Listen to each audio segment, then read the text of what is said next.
Саламатсыздар ма? Мен Магидола Жұмаш, Сәтбаев университетінің киберқауіпсіздік, аппарат өңдеу және сақтау кафедрасында оқып жатқан 3-ші курс студенті боламын. Қазіргі бейнероликте біз Trahacme сайтындағы Attactive Directory бөлмесін қалай өтуге болатынын қарастырамыз. Бізде тапсырма бойынша 8-ін орындауымыз керекпіз. 8 тапсырма орындау көп уақыт алатындықтан мен деген видеоны 2-ге бөлетін боламын. Мен деген осы бейнероликте аты айтылып тұрғандай біріншіден 5-ші тапсырмаға дейін тапсырманы қалай өтуге болатынын қарастырамыз. Өйткені 4-ші және 5-ші тапсырма сол Kerberos бағдарламасы арқылы, бір бағдарлама арқылы жұмыс жасайды. Сондықтан біз бәрібір осы бағдарламамен қолданамыз, бір тақырыпта болғандықтан. Сонымен тапсырмаға кетейік. Бірінші тапсырмада біз деген осы Attactive Directory'ға қосылуымыз керекпіз. OpenVPN арқылы қосыламыз. Мұнда берген арнайы беттен бізге OpenVPN-ге арналған конфигурациялық файлын көшіріп аламыз. Осы батырма арқылы. Менде ол бар, мен қазір қосамын. OpenVPN-ді осы суд арқылы жұмыс жасау керек.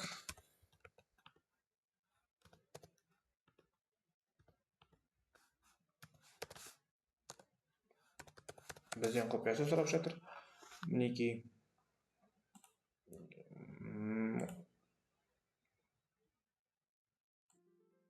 Осылай біз бірінші тапсырманы аяқтауымызға болады. Қосылу.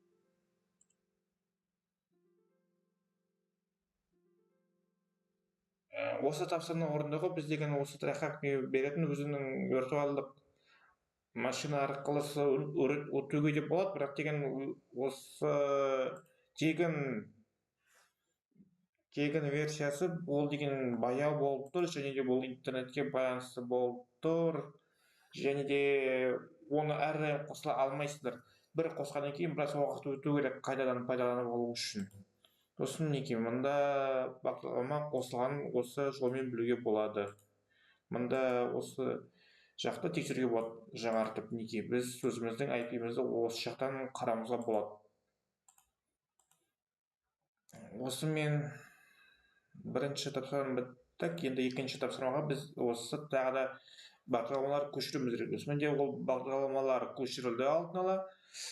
Және де осы Impacted және де осы қалған 2 бағдарламаны көшіру үшін осы команданы суд арқылы көшіруге кеңес беремін. Себебі осы бағдарламаны корендік директорияда сақтайды, осылай корендік. Осы орысша корневой, әйтпесе түбірлік директориясында дегенде онша қатты естілмейді, сондықтан корневой деп айта берейін. Сол корневой директориясында сақталады, ал ол жақта сақталу үшін root рұқсаты керек. Сол үшін суд арқылы орындауымыз керек. Мұнда неге жазылып жатыр. Керек командалар. Не болмаса, тура осы GitHub сілтемесімен өтіп, осы GitHub'тан көшіруімізге болады. Осы командар арқылы бірден көшіру болады. Тек ол суд арқылы жасауымызға кеңес беремін айтылғандай. Осымен осы 3 бағдарламаны көшіруге болады. Және де енді біз практикалық тапсырмаға келеміз. Біз осы жерде бұл жерде бізге таныстырылып кетеді, сіздер оқуыңызға болады. Енді мен деген жұмысқа айтып кетейін. Біз осы жақта бізге берілген IP мекен-жайын Nmap бағдарламасы арқылы сканерлер нәтижесін біліп алуымыз керекпіз. Мұнда 3 сұрақ бар. Бірінші сұрақ ол деген теориялық, екіншісі болса практикалық. Біз деген оны Nmap бағдарламасы арқылы білуіміз керекпіз. Мұнда біріншісінде бағдарлама Linux for Enum for Linux болады. Осы порттарын тексеру үшін біз деген for Linux арқылы құралмен осы порттарын біле аламыз. Енді қалған екі тапсырмаға жауап алу үшін nmap бағдарламасын іске қосайын. Сол бізге нәтижесін версиясын тексеруге арнайы командалар жазып кетейін.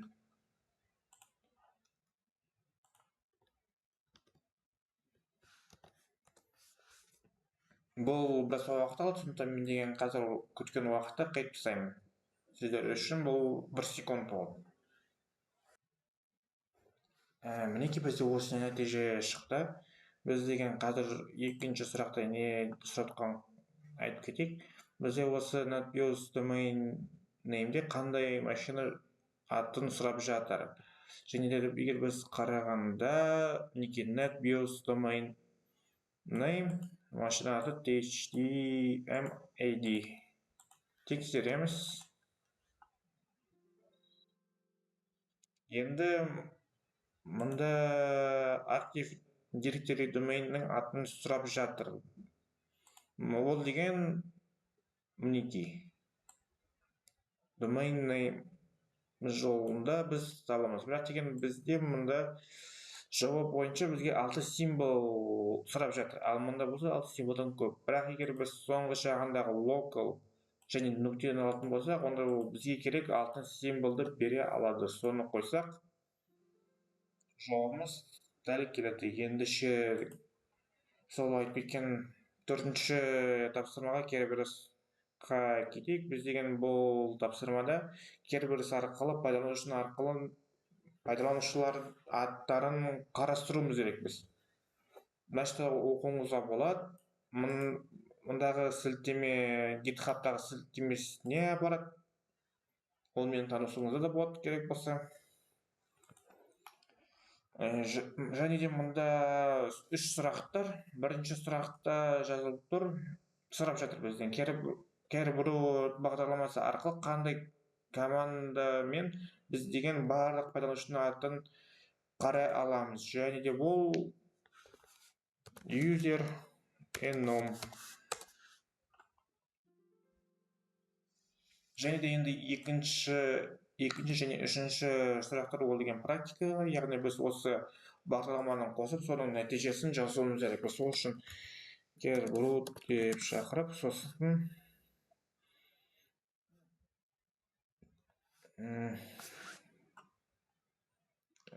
қазір Kerberos деп біз деген пайдаланушы атын қарастырамыз деп user enum.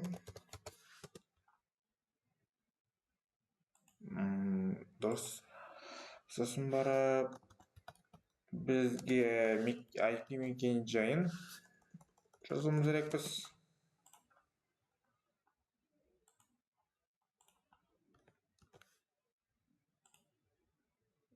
Және де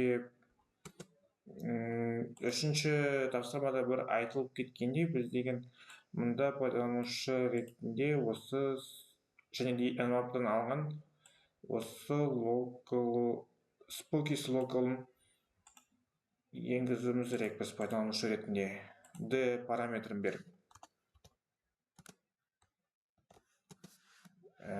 Және де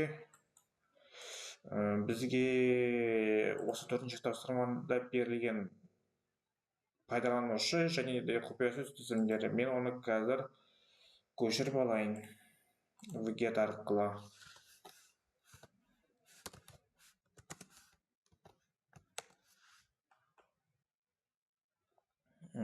Енді құпия сөзімен де сөйлесейік.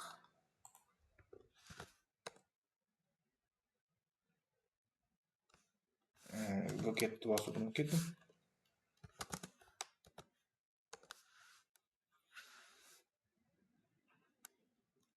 Тексерейік.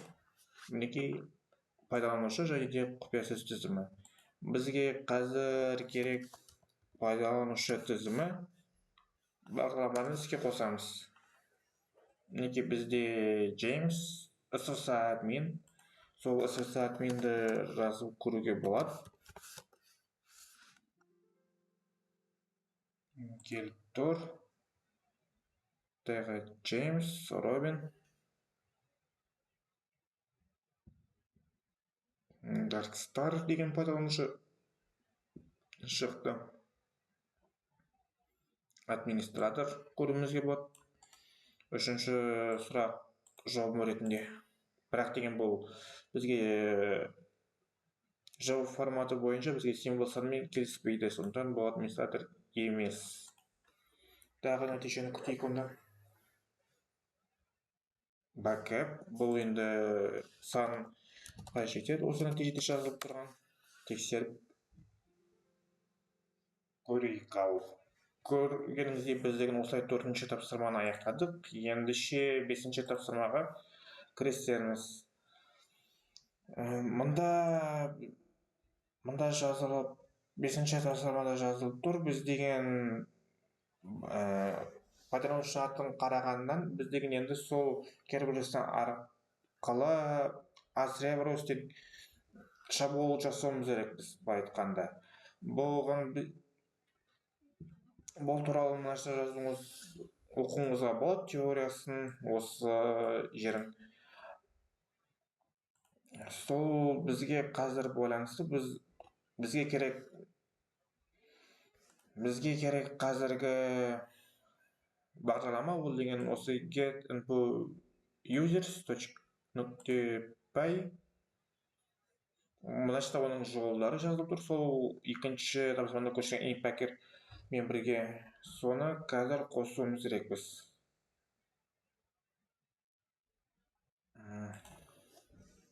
Бағдарламаны тоқтата тұрайын.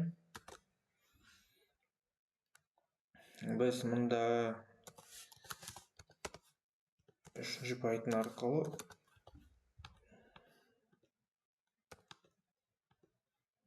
сол жолмен көрсетеміз. Және де біз деген банаға осы Spokels local пайдаланушы енгізуіміз керек. Мұнда енді параметр бермей қоюымызға да болады. Және де бізге мұнда пайдаланушы файлын көрсетуіміз керек біз. Бағдарлама бойынша ол біз деген бана көшірген файлын енгіземіз. Сосын осы тізім бойынша біз көшірген тізімде өте көп аттар бар. Және де ол аттардың барлығын бізге көп шығарғанда біз бір нәтиже керек. Сондықтан сол нәтижесін бізге шығарып берсін.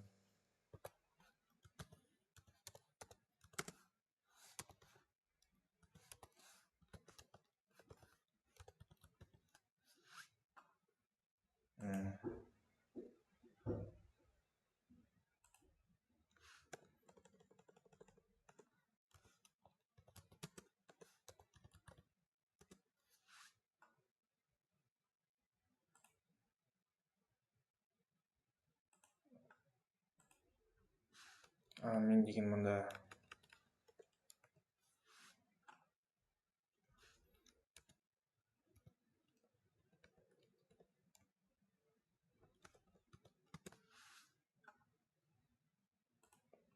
біраз синтаксисін біраз ұмытып жатқан болдым. Кешірім сұраймын. Қазір алдын ала дайындалған жерден көшіріп алайыншы. Дұрыс екен.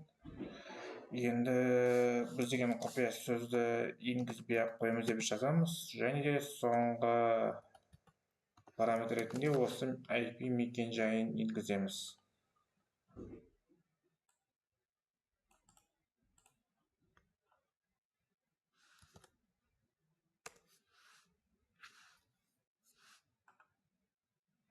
Бір артық болып кеткен секілді.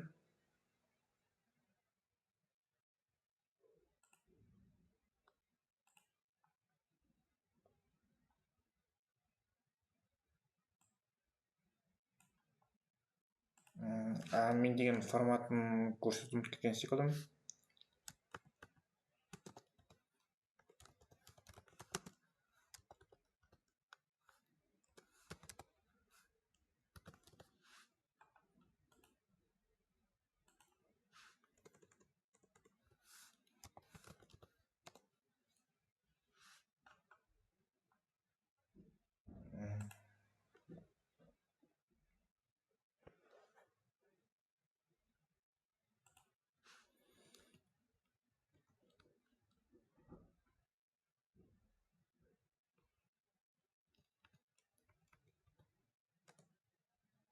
иә мен деген сол толықтай жазған жоқ секілдімін, күте тұра қалдым.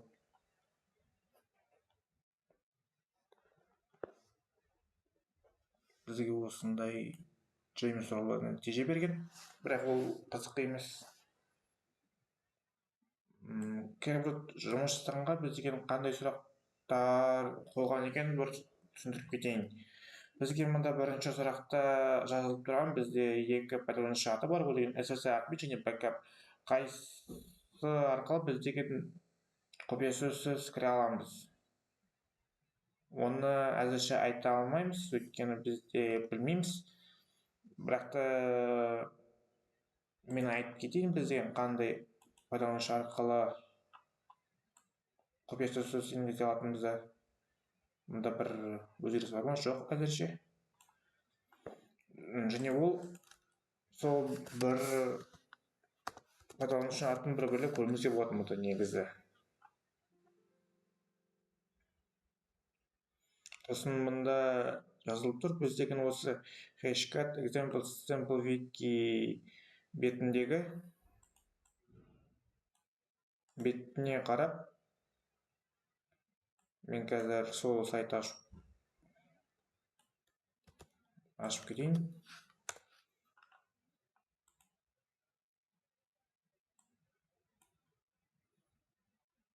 Мінекей бізге деген осындай мысал вики бетті көрсетіп тұр. Сол викидің біз Kerberos тапқан, біз деген Kerberos тапқан хэш қай мод және деген осы хэш модын және осы хэш атын жазуымыз керек. Сонда мысал ретінде бар, біз деген тапқан соң сол ағашқа бір қайталанбайтын бір ерекше символ арқылы осыдан тауып оның атын және де модын таба аламыз.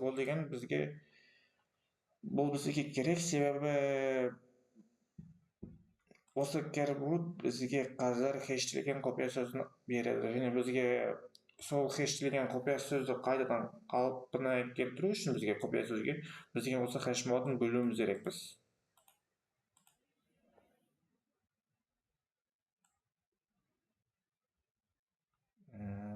Бір нәтиже бар ма екен, бір қарап шығайын. Неге бізде бір осындай бір нәтиже бар, оны шетіп қарап бағдарламаны тоқтатып, сол файлды ашып қарайық. Көріп тұрғаныңыздай осындай символдар бар, осы SSH admin, Spokes local, және де осы бір осы символдар бір өзгеше, осыған қарағандықтан соны көшіріп алып, осы жақтан іздеп көрейік. Және де мұнда хэш моды 18200, және оның аты Kerberos 5 type 23 asrep. Соны тексеріп көрейік. Онда бұл жақта 18200 шығуы. Бізге осы соңғы сұрақты біз деген осы құпия сөз хэш арқылы қалпына келтіруіміз керек. Сол үшін біз арнайы Johan the Ripper атты бағдарламасы арқылы біз деген хэшпен біз деген құпия сөзді қалпына келтіреміз. Оны көбінесе осы Johan деп жазып кетеді. Сосын бізге құпия сөз ретін бағанағы өткен тапсырмада алынған құпия сөздік қорын қолданайық. Және де біз деген осы алынған осы Kerberos'ның нәтижесін алынған мәтінмен салыстырамыз. Мінекей бізге осындай нәтиже шықты. Мен деген біраз дұрыс айтпағаныма кешірім сұраймын, біраз шатасып жатырмын. Біз деген көріп тұрғанымызда бізге бағдарлама осы Kerberos 5 asrep типін айтып, осы атын айтып жатыр. Сосын барып біз деген осы арқылы модты біле алатын едік. Бірақ енді бізге Оның құпия сөзі берді. Менеджмент 2005. Тексереміз. Неге дұрыс? Ендеше осымен бейнероликті аяқтаймын әзірше. Келесі 20 минут өтіп кетті. Мен деген қалған 3 тапсырманы келесі бейнероликке салып жүктейтін боламын. Ал былай қарағандарыңызға рахмет. Ойларыңызды жазып, лайк басып, қолдауыңызға болады. Сау болыңыздар. Осымен сіздермен қоштасамын.